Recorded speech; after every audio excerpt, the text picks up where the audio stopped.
Welcome to another episode of the Waffle Shop podcast. Today I'm ridiculously excited because this is the first that I've got twins on the show, the incredible singer-songwriters and producers, Hope and Millie from the KTNA. Welcome to Hello. the Waffle Shop. Hi. Thank you so much for having us. Guys, I'm just going to give myself like a bit of a round of applause there because that was quite a lot to say. I'm a little bit out of breath, but thank you for joining me. Honestly, I'm genuinely really excited because I feel like this is going to be one of those episodes that in like a year's time, I'm going to look back on and like, yep, I had them on my show. So I'm Oh, very excited for this.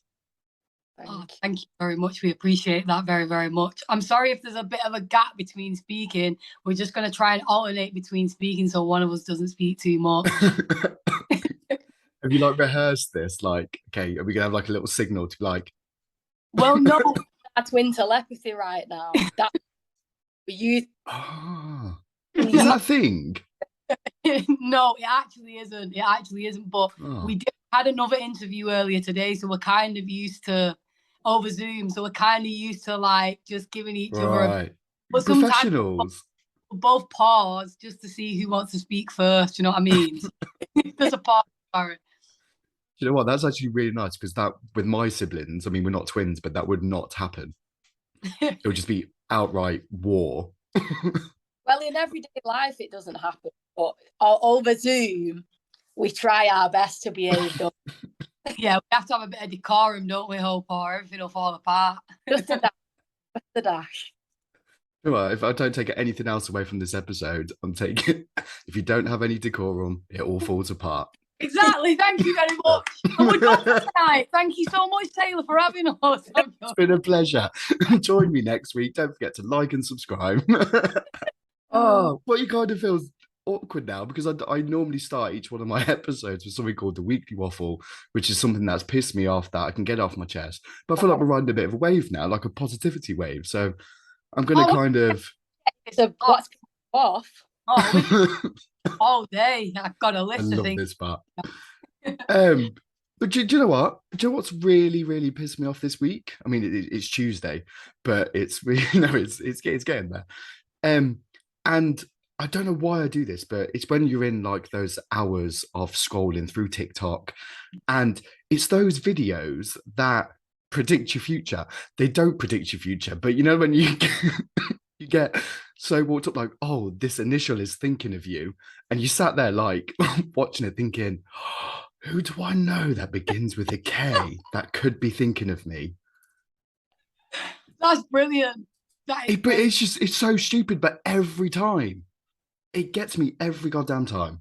What was the initial of the person, if you don't mind me asking? K, sorry, Ke- it was a K. So I don't know anyone with it. Well, I do know if my best friend's name begins with a K. So unless they're thinking of me, but probably because why my right ear was burning. So it's probably this probably explains a lot. So, right for What spite and all that.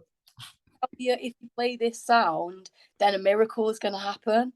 Yeah. What about them ones? If you play this sound, then your dream partner's going to text you or your crush is going to text you. And it's like, I've been playing this sound. I was straight and nobody No texted. one's text. No one's called. Dominoes. Dominoes have messaged again. So, thank you for that. I feel better already. That's I'm good. gonna throw it over to you both. I think this is the first time we've got three weekly waffles, so I'm excited for this. What's been pissing you off? Who's going first? All right, I'll start. So the thing that's pissed me off this week, yeah, is a guy called Andrew Tate. Oh yes, okay. This is this No is idea who Andrew Tate was in it. And then I think a week ago there was something about Andrew Tate.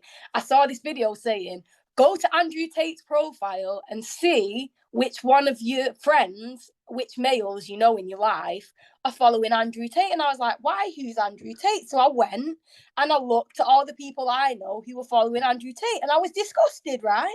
mm, Then this morning, I go on Twitter and there is a montage of all the things that Andrew Tate has ever said, right?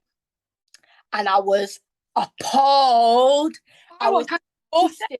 Millie, there's some things I don't think I can say on here. But basically, uh, he's a sexist pig. Yeah. Yeah, he's very misogynist. A He's very pig. from especially from like a male's point. I feel like he is setting the male kind of the opinion that people have on males way back. Right. And I feel like he's teaching a lot of young people, especially young lads, just disgusting things, just like disgusting views on like women, the world, and it's that whole kind of like if you're not up at 6 a.m., like you're lazy kind of attitude, and it's just he's just a tit. Is he a baity person? Does he just say wild stuff? Yeah. Been banned now, so this is how I've come to know him. He's been banned off every site, right? But what's pissed me off and what's worried me the most is that we as women and as men, right? We don't know who our significant others are listening to in podcasts. And I think it's something that we should ask, that it should be a question like, who do you listen to? Who is it that you take advice off of in podcasts? Who do you spend hours listening to? What rhetoric is it that you prefer? And like, there must be so many women at the moment that are like, wow, I didn't even realize that my fellow or men didn't even realize that my significant other loves Andrew Tate and therefore holds all these horrible views. Like, you know what? That is brilliant. Right? That is a fucking brilliant question. Right? So, well, because there's another famous podcaster, I won't put him on blast, but his name rhymes with Hulk Hogan. And he's another one. It's like, you got people do spend hours consuming other people's opinions, don't they? They just spend hours upon hours, like, and sometimes they're kind of wild, like the things that they're coming out with. But because we don't ask those kind of questions, it's a bit like, what books do you read? I don't know many people who say to you, oh, what books are you reading at the moment? But even like, you know what I mean? Like books, you can head with whatever, the same way with podcasts and people's opinions and people speaking, and people have the right to. I feel like this is a podcast episode on its own. Like, should we be questioning like what people are listening to? Because it's the same, like you get like kind of, I mean, you guys must have felt this at some point, like you get kind of like music snobs. Right. And so if you get like the same thing that people are, obviously podcasts are in brand new form, or not brand new, but like they're a form of like content that people are spending hours and hours of consuming. But if they're kind of consuming the wrong kind of like content and then they're kind of regurgitating that and then they have like they're adopting that kind of person's views, that is a brilliant question. I feel like I'm gonna listen to this back and write it down.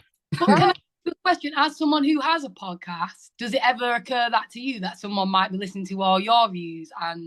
But it's the same for me, to be fair. I make music to be consumed. My views are somewhat aligned with the views of my listeners, but I think because we say less than podcasts do, maybe we have less of a effect. What do you think? I don't know now. I feel like with the comments and kind of the impact that it has, I hope it's done it in a positive way. Like I know like there's people that message and say like, oh, like you've helped me, you've got me through like a bit of a shit time. But if I was ever putting anything out there, because I'm a big believer in like if I'm consuming content that doesn't quite sit right with me, I'll hit the unfollow button. Like I don't want to be scrolling and seeing like negativity, things I don't agree with. So, I mean, if people are listening to this and kind of feeling that way, then no, not a bad way, but more but it's a very valid question. I think it's brilliant. Follow what you say and they listen to your views and they kind of hang off your every word in an influencer's kind of sense. And I think that's what you're trying to say, Hope, is like the influence that we all have on others and unknowingly the influence we have on others. Yeah. So like the other thing is you can spend so many hours in this rabbit hole and it's not just even like reading a blog or writing a blog anymore, you know, like how they used to be like things like Perez Hilton and he'd be nasty and whatever. Mm-hmm. See a person and hear a person and see a person's face and facial expressions and mannerisms whilst they're doing it and aggressiveness and all these things, toxic masculinity. I think it is something that it should be a question that's posed to people, definitely, that we're meeting new within romantic settings, especially for women, because Andrew Tate holds such disdain for. Yeah.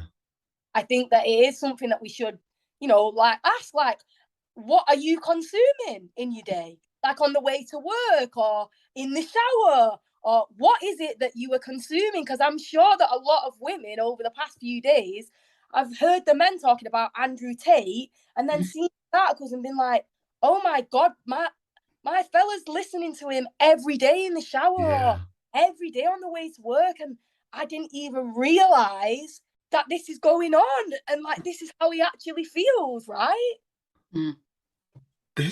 I feel like this is probably one of the best weekly waffles I've ever had on the show. I mean, no pressure now. I feel silly now, moaning about.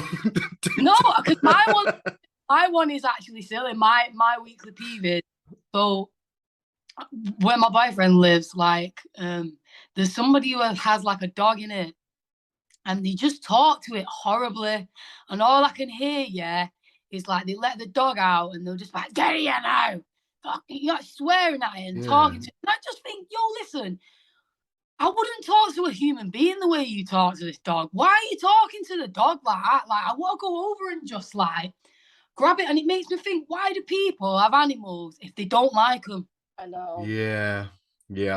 What is it about us that as animals? Why wouldn't human have an animal if you don't like the effect they have on your household? Do you think it's like a dominance thing? Do you reckon it's like, oh, I like you to know that I'm in charge of this house, or?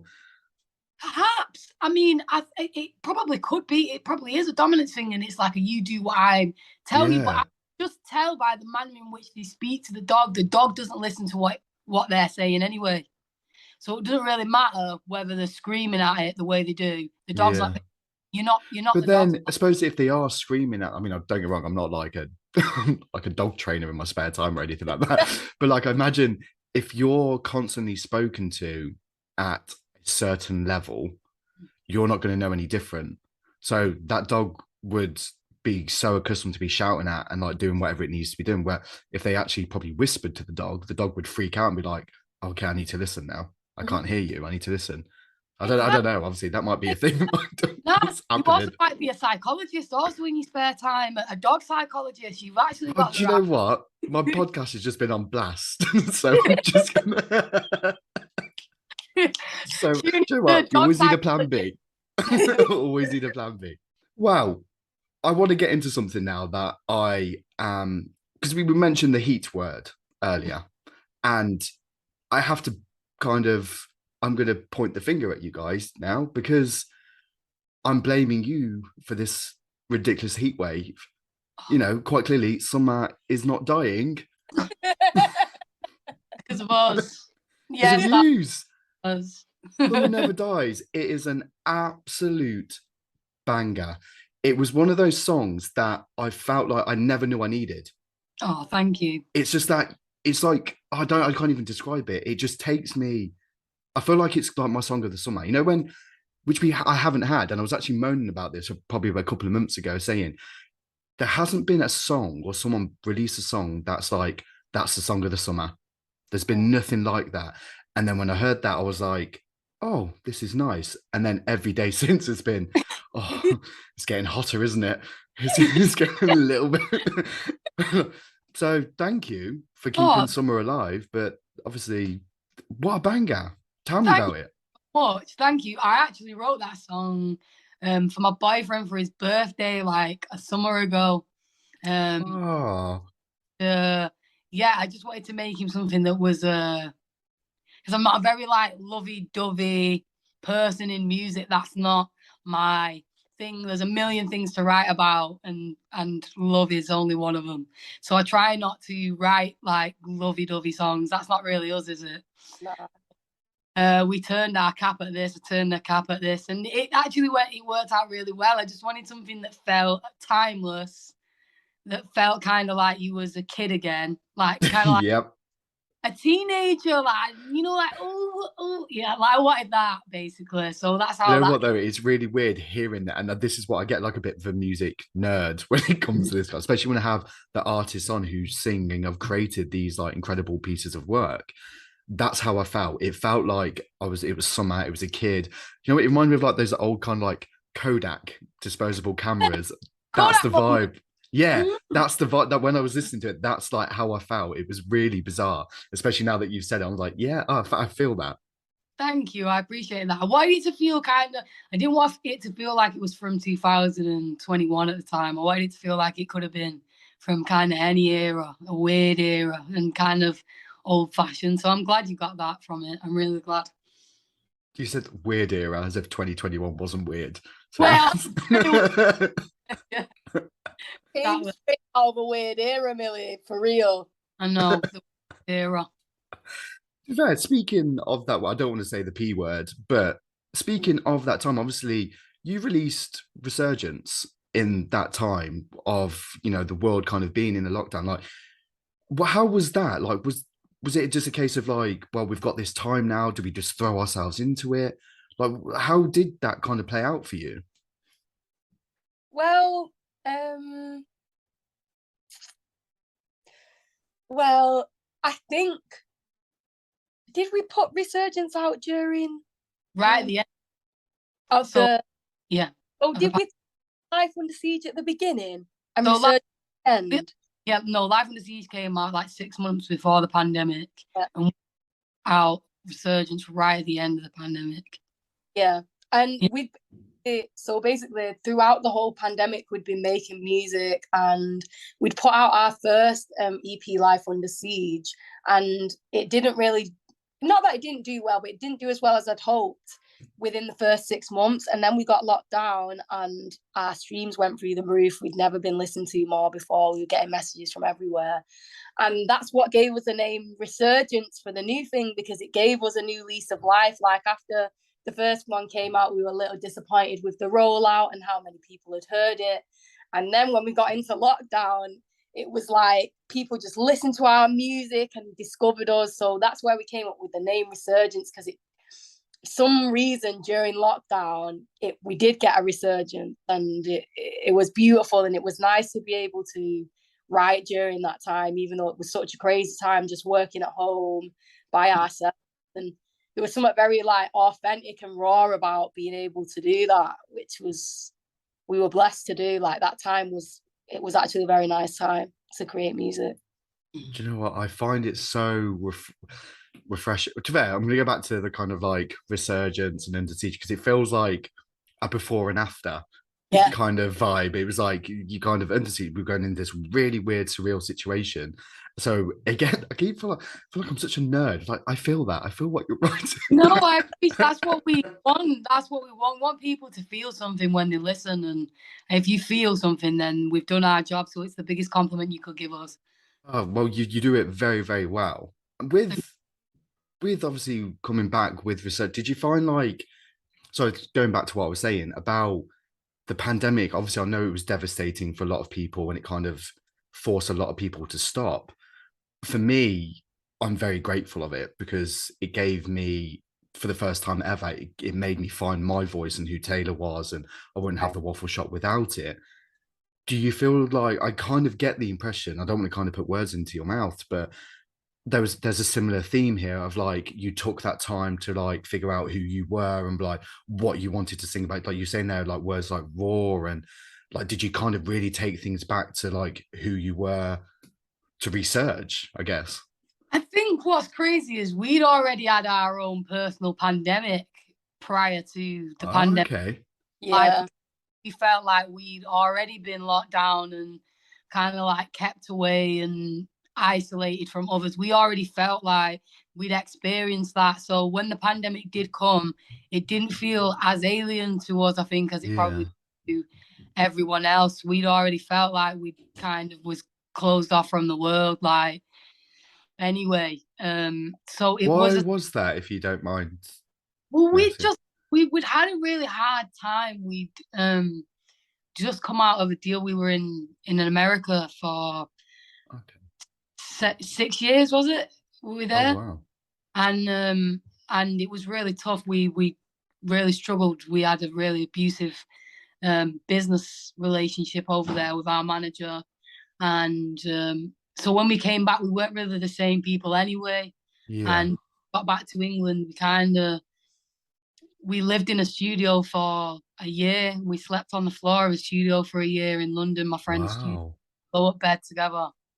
I had And those. it had no shows, nothing. Yeah, It was. Wow. And even when we lived in Atlanta, to an extent, we were isolated because we lived in a house and we had no money, so we couldn't go anywhere. Yeah. We just in that house, and we felt like we were going crazy. So that's what life under siege meant at the time. We were talking about our time living life under siege, and then everybody went to living life under siege. It was wild. Which was right. really... So we're now having a ridiculous heat wave because of resurgence, and we're having life under siege because of. Do you know what? Could you just write about like something positive or something? I'm telling you, it is all our fault. Maybe write about Taylor winning the lottery or something. Yeah, nice. Write about me winning the lottery, please. I'm going to write about myself winning. Oh, do you know what though? I love this because this to me is what the podcast stands for. It's people who have taken their pain, their experiences, whether it's love, heartbreak, mental health, whatever it might be, and have turned it into like these incredible pieces of art. When you see like your Instagram posts or you listen to your albums or even like the visuals for it, they are very, very well put together, very like artistic. Is that another side to what you do? Is it like a complete outlet? Because I imagine with that kind of like the relationship that you had with like the Americans, and obviously coming back to the UK and like the studio, I imagine that came with a bit of a roller coaster of a up and down when it came to like mental states and what's happening next. 100%. 100%.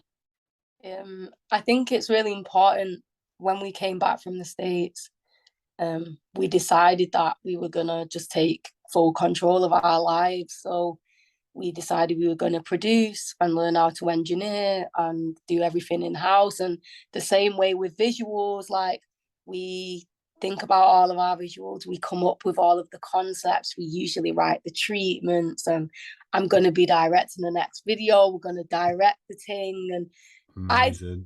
that as much, it sounds wild, but we had so much power stripped away from us that when we came back here, we wanted to be able to be ourselves and have the reins. So from visuals to production to all the things that I've just spoken about, it really is us. So when you see anything the KTNA, it's come from us too. It always has. It's always come from us too, not from another person, not from some A&R telling us this is how you should look. Because that was the other thing, is like, it's been a long journey of like discovering what we want to look like, because we was always told like in Atlanta, you're fat, you're ugly, are you black or are you white? All crazy things. You dress like a slut, you don't dress like, all these crazy things, yeah. So now anything that you see of us, we approve. Is 110% used. It's us. And if you don't like it, I'm sorry about it. I don't know what's. Don't ever apologize for that. No way. Yeah, no, it's true. Love that. So with like, I mean, I'm getting all like pumped up now. I'm like, yes, again, kick over a wheelie bin or something.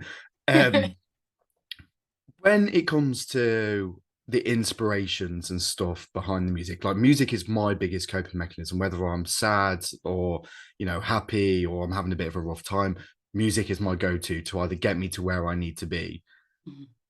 I imagine with you being the incredible artist that you are, do you have your go-tos? Like, do you have the songs that kind of bring out that emotion in you? Oh, yeah, of course.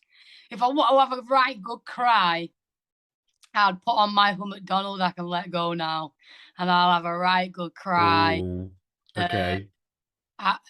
You know, like there are songs in my arsenal that I've collected over the years that just really can, just got me like a fish, to be fair. So You like a fish? I love being gutted like a fish. I'll tell you that much. You know, I love. I mean, but so like when I feel so sad and like alone and like how we all feel, like you need something to listen to that makes you reminds you that another person in the world has felt as low as this. Another person in the world has felt as lonely as me, has felt as frightened as I feel, or you know what I mean? Like, and that's really what I look to music for, like is to not feel like I'm the only one. Yeah. I honestly think that is the most beautiful way I've heard that being put. Thank you. Honestly, because that it's the truth though, isn't it? Like Adele's 19 album for me is that album. Like every song on there kind of it's weird when it comes to that. Like she speaks to me. Like I feel like she's like soundtracking kind of my life. Yeah. But it's exactly what you just said. It's like that reassurance and that kind of comfort blanket in a way that, oh, okay, I'm not the only one who's going through this or who is feeling like this at that time. That's brilliant. And the thing is, I think what people don't know about artists is we write these songs in hopes that other people will find meaning in our sadness. That's the risk you take, like for being so candid, especially like for Hope and I, we're very, very honest in our music about how we feel. But the risk you take is to be honest and open, and it's like a therapeutic thing when you do write these songs. You're trying to find meaning in your own pain, but when others do relate to it's like it can't be described. It's what we need. It's what we do it for. Yeah. I suppose it is like therapy though, isn't it? Yeah, it is for the person who listens and for the person who writes it. Yeah. That's what it is. Like, it's therapy. And also, there's an amazing power of music that if you listen to, we only know this after Life on the Siege, but apparently the brain releases serotonin when you're sad and you listen to a sad song, unusually, because it gives you a feeling of being understood and seen. And so, therefore, the brain actually releases serotonin when you're sad and you listen to sad music. How amazing is that? I swear to God, like the pair of you are completely blowing my mind. Honestly, I've never known a conversation like this. I never knew that either. Oh, Thanks. Well, it's true. So Can can I you ask you a like question? release a podcast? Because I feel like this is the content that I need to be consuming. Oh, don't ask me. The thing is, though, I feel like I'd love to have a podcast, but I don't know.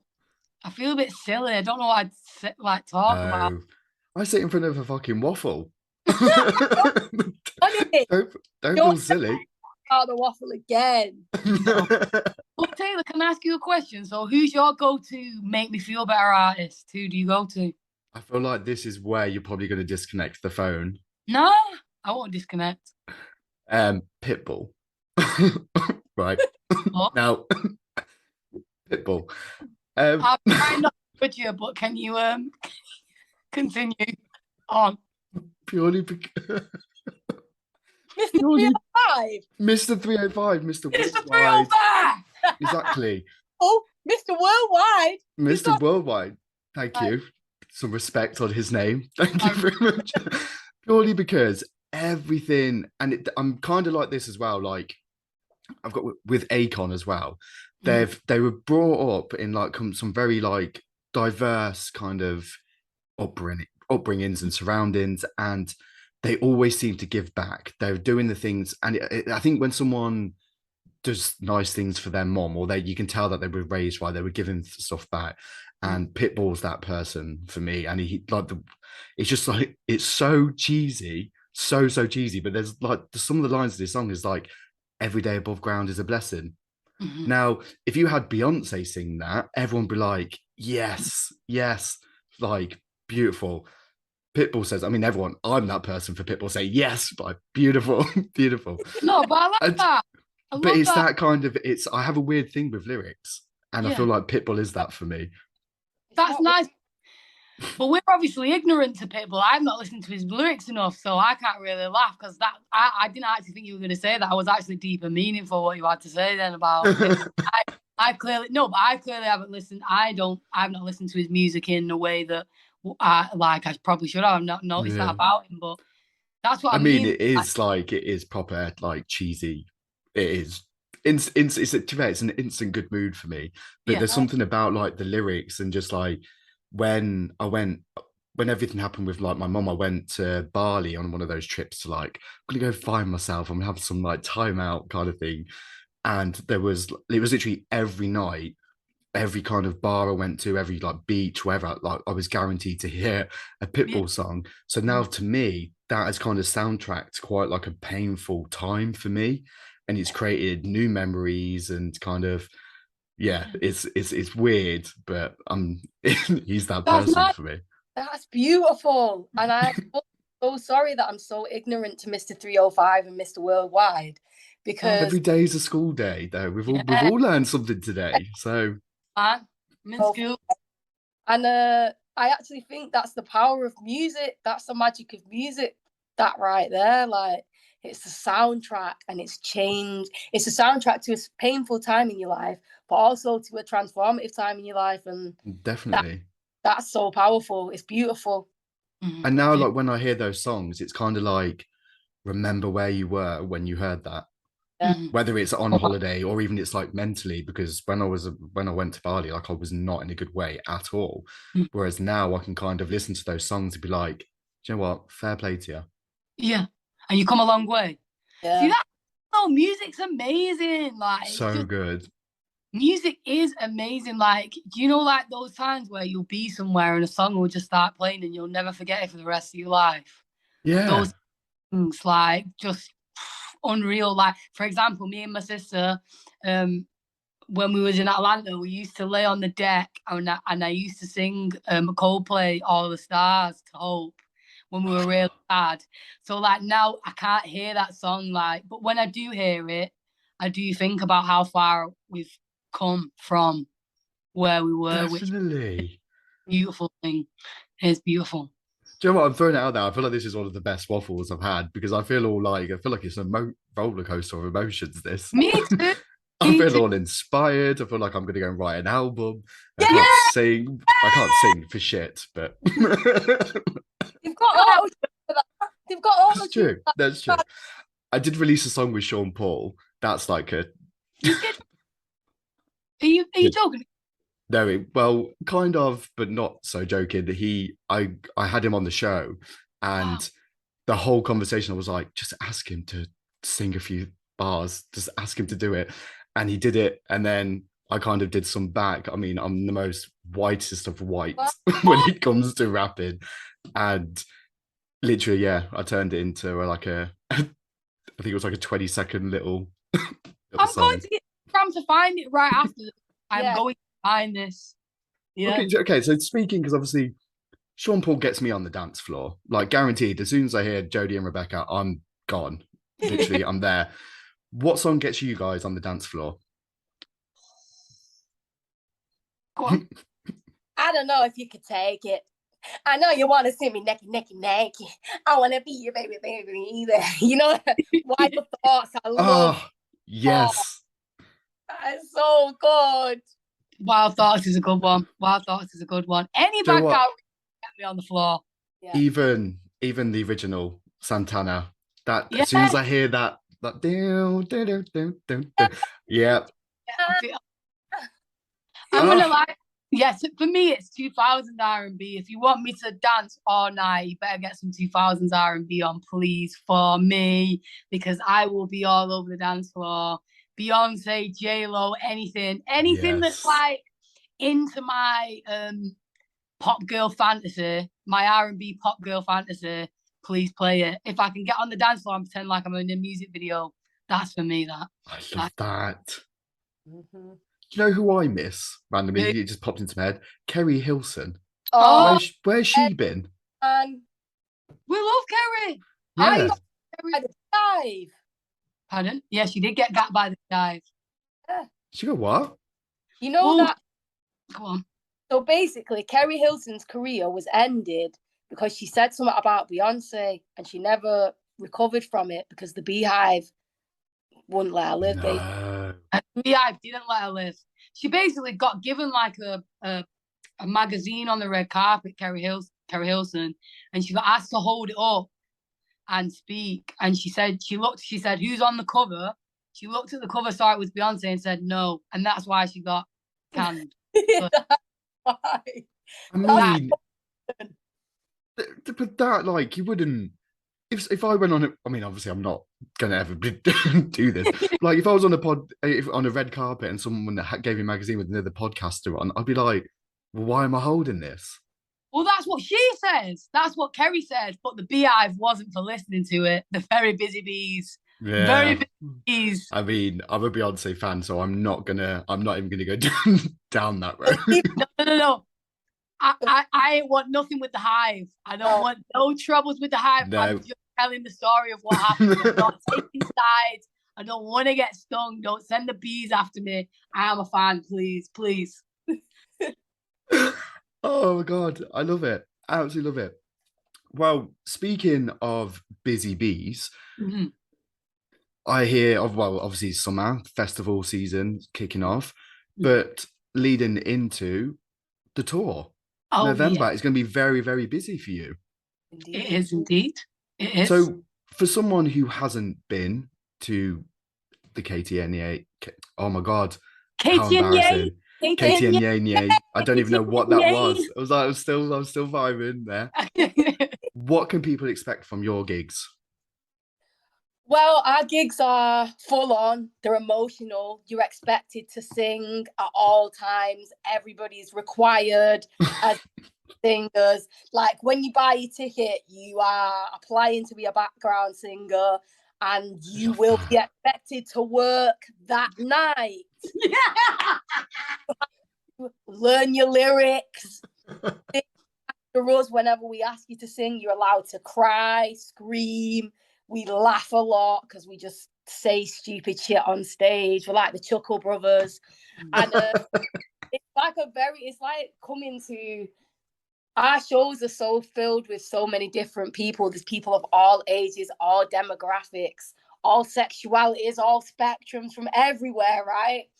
And it's just like a beautiful boiling pot of everybody getting together to enjoy good live music, because we have a great band. Like, our band are amazing, and just enjoy one another, and to be honest and open for the night, because it's a very, like, people say it's a very emotional experience coming to one of our shows, and it is, but it's beautiful. It's so, expect to cry. We cry on stage. God, I feel like this is a lot of pressure now, because I'm coming to see you at the Hare and Hounds in Birmingham. Oh yeah! So now I'm like, there's a lot of pressure being added now, because I'm there every night with my sheets.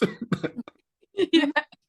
You know your words, baby. Know your words and keep the pitch just right, baby. Yeah. So what's that noise? You'd be outside going. Warming up. Oh, exactly. I do not sound like that. that was beautiful. Thank you. Oh, honestly, you both have been. I think it's honestly one of my favorite waffles that I've had. Like, you've brought the energy, like, and I'm genuinely, and I meant what I said at the start of this. I cannot wait for like a year's time. Not that I'm wishing life away. We've just had 2 years taken off us, but I'm genuinely excited to be like, I had them on my show. So keep doing what you're doing, because you are absolutely smashing it. And the songs, like you said earlier, they're timeless. Like, they are taking you people back and kind of, remind them of the good times. And there's still good times to be had. So thank you for joining me for a waffle. Thank you for having us.